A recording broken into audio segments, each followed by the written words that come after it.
How did young bands go from beating a murder charge to then getting cosigns from Future and Playboy Carti to then beefing with academics over low album sales? Or what about Famous Dex? He was topping the charts with A$AP Rocky and Rich the Kid, but sadly a serious drug addiction caused him to self-destruct. Looking back, the SoundCloud era was a pretty unique time for rap. You had artists blowing up almost overnight, straight from their bedrooms. New talent was popping up constantly, and it felt like every other month we'd get a new artist hitting the mainstream with a sound that was totally different from what was popular at the time.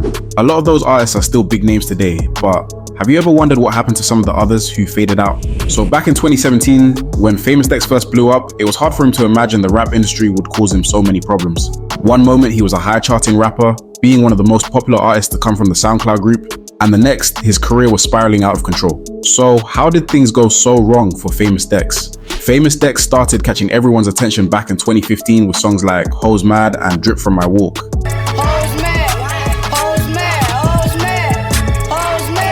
Dex was a kid from the harsh streets of Chicago and even grew up with O Block members including Lil Durk. He went from being arrested multiple times for robbery and drugs to hearing his own song on the radio. That was the moment it clicked for him. He could change his life and his family's through music. By 2016, Dex's life had some hope. He got signed by Rich the Kid to the Rich Forever label, which felt like this was the greatest thing that could happen for a young kid from Chicago. But little did he know, this success marked the beginning of his downfall. Dex continued to drop hits, making guest appearances and performing more than ever. It felt like nothing could stop him, but as his status rose, controversy followed soon after. In September 2016, a video surfaced showing Dex in a physical altercation with his girlfriend. Now, this definitely wasn't a good look, especially because Dex was still a rising star, and something like this could have easily ruined his career before it even started.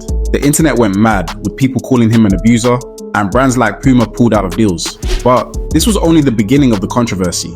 To make matters worse, Dex was removed from the 2017 XXL freshman class, which was a major deal for up-and-coming rappers back then. At first he played it off like it was nothing, telling his fans to stop disrespecting XXL. But his frustration came out later when the magazine's editor admitted the domestic violence incident was the reason he got left off. You know, a lot over the Famous Dex situation, you know, and what we should do with that. We argued over... Oh yeah, Dex, that's another one they wanted on. And that's a lot of political issues right there that I'm not really sure so much how long it'll take to clear up before you get to the next level. And what was it? When he beat up the girl? Or? Yeah, I would say that was... So basically Famous Dex didn't make it because of that video of him beating up the girl. I guess if you want to put it that, you know. Dex was heated, especially since fellow rapper X, who had similar allegations, still made the cut. That felt like a double standard, and Dex didn't hold back his feelings about it. Even though Dex tried to apologize and move on, there was something else that kept pulling him back: his addiction. If you've watched any of his music videos or live streams, you've probably seen the bottles of lean and heard him rapping about getting high. It was obvious to anyone paying attention that Dex had a serious drug problem, and it showed. One time, he literally passed out during an Instagram live session, and instead of getting help, people started clowning him. Behind the scenes, things were just as messy. Studio sessions where Dex would be too high to function became normal. Engineers were frustrated, and Dex was spiraling. As the years went on, Dex's behavior became even more erratic. In 2018, he was caught on camera allegedly pulling a gun on some fans after a cancelled show, adding more fuel to the fire. Despite all of this, Dex still managed to release some good songs like Japan and Pick It Up with A$AP Rocky, but success seemed to do more harm than good, inflating his ego and making him even more reckless, especially when he was high. He started publicly beefing with Rich the Kid, airing out their private discussions on Instagram Live. It was kinda cringy and sad to watch because it was clear Dex wasn't in the right headspace. Boy, for real, get your shit right, boy. That's why nobody all that. I'm not rich forever, nigga. You don't see no, that shit dead, bro. Lame ass nigga, you lame, bro. You the type of nigga on my son, I don't wanna see a nigga win. Niggas gay, huh? How you don't wanna see a nigga that you changed your life win? Why? Things reached a new low when he had a seizure on stage in 2019. Fans and other rappers started voicing their concerns, urging him to get help, but Dex wasn't having it. He lashed out at anyone who tried to help. Then, by late 2020, Dex was in a really bad place, facing multiple arrests for domestic violence and gun charges. He got arrested 3 times in just a couple of months and even had a SWAT team called on him during one incident. His drug problem was out of control, and even after checking into rehab, he didn't stick around long enough for it to really help. But sometimes it takes being this down bad to finally wake up. In early 2021, after getting released from jail, Dex seemed to have a moment of clarity. He went live on Instagram, opening up about his struggles with addiction and the depression that came from losing his mom. He admitted he had been putting drugs before his career, his family, and even himself. Dex has tried to turn things around though. He went back to rehab, and in 2022, after another short time in jail, it seemed like he was finally ready to get clean for real. He dropped some new music with Rich the Kid and Jay Critch, but eventually left the Rich Forever label, claiming their deal was unfair. Despite all that, he still managed to keep things peaceful with Rich, even acknowledging that Rich changed his life. They seem to have a solid relationship though, as they still make music together now.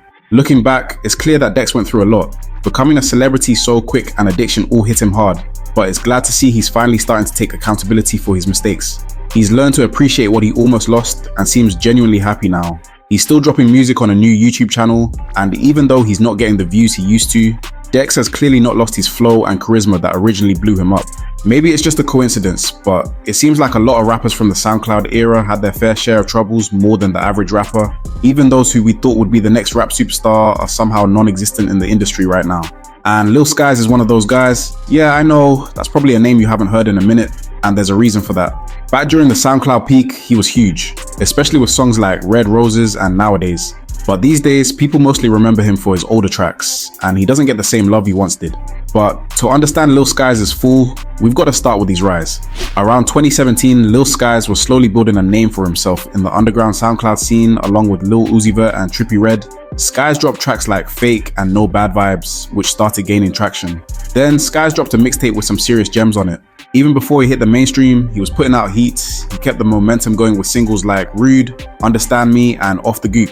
But the song that really changed everything for him was Red Roses. Skies teamed up with Cole Bennett from Lyrical Lemonade, and back then, even still now, having a Lyrical Lemonade video was basically a fast track to blowing up. When they dropped the video for Red Roses, it went viral, going #1 on trending. Suddenly, Skies was now a rising superstar. That success caught the attention of Atlantic Records, and soon after he dropped another Lyrical Lemonade video for Nowadays, which performed even better than Red Roses. By the end of 2017, Skies dropped his debut mixtape Life of a Dark Rose. It's packed with good songs that did well with his audience like Lust, Welcome to the Rodeo, and Signs of Jealousy. The project did well, even peaking at number 10 on the Billboard Hot 100, with music videos racking up hundreds of millions of views. 2018 was a massive year for Skies. He was riding high off the success of his mixtape, collaborating with big names like Lil Durk and Wiz Khalifa, and selling out tours. His music was hitting too, with tracks like Popstar and No Rest doing solid numbers. Even in 2019, things were looking up. He dropped I, the lead single for his next album Shelby, and it became his highest charting song to date. The album, which came out with little promo, debuted at number 5 on the Billboard charts and had some of his best work like Blue Strips and Name in the Sand. But around this time, things started to slow down. Skies became a father, and it seemed like he took a step back to focus on his family. Very respectable, but as time went on, there wasn't much news about new music. In 2020, Skies came back with a few singles like Having My Way featuring Lil Durk, which was decent and actually got fans excited again. He followed that up with more tracks like Riot and Fidgets, but then things took a turn. Skies went quiet for the rest of the year, barely dropping any new music. And when he did release something, the response wasn't anything great. Some fans thought he was taking more time off for family, but there were rumors about label issues behind the scenes. In 2021, he dropped his sophomore album Unbothered, but it didn't get the reception he was hoping for. The project had little promo, sold just 15K in its first week, and fans weren't really feeling it. Skies had switched up his whole sound, and people were expecting something more like his older music. It seemed like Skies took the backlash hard, taking it to social media, saying he felt like nothing he did was enough for his fans. He also admitted he wasn't a big fan of being online, which probably didn't help his connection with his audience. Around this time, people had concerns about his lean addiction. Fans even started a petition to get him to quit, but by then, the damage was done. Skies dropped a deluxe version of Unbothered and a few features, but by this point, it was clear his momentum was clearly fading. In 2023, Skies finally parted ways with Atlantic and went independent, saying it was his choice. He dropped a couple of decent singles like Bass and How Things Go, but as time went on, the quality of his music started to dip. Every new single seemed to miss the mark, and whenever he showed up in interviews or went live, he seemed off, like the lean was catching up with him. Skies also started leaning into the rage sound, but by that point it was already an oversaturated market, and his fans weren't interested in that style. His music just wasn't connecting anymore. Fast forward to 2024, and Skies dropped a mixtape that was, well, pretty bad. It was a 3-song EP that was only 8 minutes long. No one really talked about it because there was zero promotion, and the music itself sounded uninspired. To make things even worse, earlier this summer, Skies was arrested after allegedly being in a hit-and-run incident in Pennsylvania. Skies apparently drove away without exchanging information with the victim. However, According to inmate records from Franklin County Jail, he's since been released on bail. At this point, it feels like Skies' career has hit rock bottom. Most of his original fans have moved on, and the few that are left seem pretty disappointed. It's a shame because Skies had the potential to make a big comeback, but it feels like he got in his own way. Whether it was label issues, the lean, or just not listening to what his fans wanted, it's hard to say exactly where it all went wrong. But with Young Bands, it's clear things went wrong because he sabotaged himself. Back in 2018, this guy was in a great position for rap. Imagine getting the chance to sign with Future and Carti at the start of your career. Then having tracks with Juice WRLD, YNW Melly and X, to now doing shows for maybe around 200 people if he's lucky. It's kind of crazy how Young Bands somehow became a master of missed opportunities. But how did this happen in the first place? Young Bands was born in St. Louis, Missouri, and then grew up in Atlanta from 7th grade. Influenced by Lil Wayne, Bands started rapping in the 6th grade and never looked back ever since. His big break came when he dropped his debut single with Playboy Carti, a track called 4TSP in 2015, and things were looking promising. But what many people don't know is that around this time, Young Bands was just about to come off house arrest for beating a murder charge when he was just 16. So the report goes that Bands was originally charged with the December 2015 murder and burglary of Jose Greer and pleaded guilty to a charge of burglary in the 1st degree and accepted a 10-year probation sentence for the crime. But the felony murder charge was dropped. Prosecutors say Bands was in a getaway car with Max Pritchett when Mark Spencer and Lil Chi Stafford broke into Greer's Atlanta apartment. In fear for his life, Greer jumped off the balcony of his home and he eventually died of his injuries.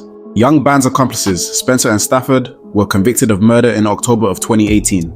They both received life in prison. This was definitely a wake-up call for Bands to lock in on his music. Just imagine if he was in the apartment as well. It's likely he would have received a prison sentence too. Maybe not a life sentence because of his age, but either way, that situation could have really affected his career before it even properly began. The whole house arrest situation was the first thing that stunted his growth. Think about it. Being stuck at home meant no touring, and not being able to go on the road definitely hurt his career. He couldn't capitalize on all the buzz he had at the time. Sure, he could still record music, but touring is crucial for an artist's momentum. Despite all that, he managed to keep his career moving for a bit, dropping tracks and staying relevant in the underground scene. He had the backing of big names like Future and even had Lyrical Lemonade behind his videos. He started collaborating more with other big artists in the SoundCloud era like Ski Master Slump God and X, plus had songs with Smoke Perp and YBN Namir. By 2018, he was dropping tracks like Ridin' and putting out projects like Young Bands Volume 1 to 5. His debut album Misunderstood in 2019 had all the potential. But here's where things go downhill again. The album had so much hype, but when it dropped, it flopped. And I mean hard. It didn't even sell 10k in its first week, and for an artist with the kind of cosigns Bands had, that's pretty much a career killer. Before the release, academics said that Carti was thinking of signing Young Bands early on when he was forming his label Opium. Academics mentioned how Carti was looking to sign artists that had a similar sound to him, and Bands was of course in that mix. But that deal never went through. This is probably because Young Bands was already signed to Future's label Free Bands in 2017. However, when he dropped Misunderstood, 2 years later, Bands claimed he was independent, so who knows what really went down. Though I feel like the backing from Carti could have really helped him out, as the label helped other artists that closely resembled his sound and also catered to his listeners. But of course, after all this came up, DJ Academics had to weigh in. Shortly after, Bands called Ack the feds, and Ack fired back hard, especially when the album didn't perform. But in this situation, Ack might have been right. This could have been a huge turning point for him. Despite the big features like Young Thug, Gunna, Dirk, and X on the album, the music just didn't hit the same, and the production felt generic. After that, it was like Bands gave up. He barely dropped music, and when he did, it felt outdated or underwhelming. He released Young Bands Volume 6 in 2023, which again went completely unnoticed by the industry.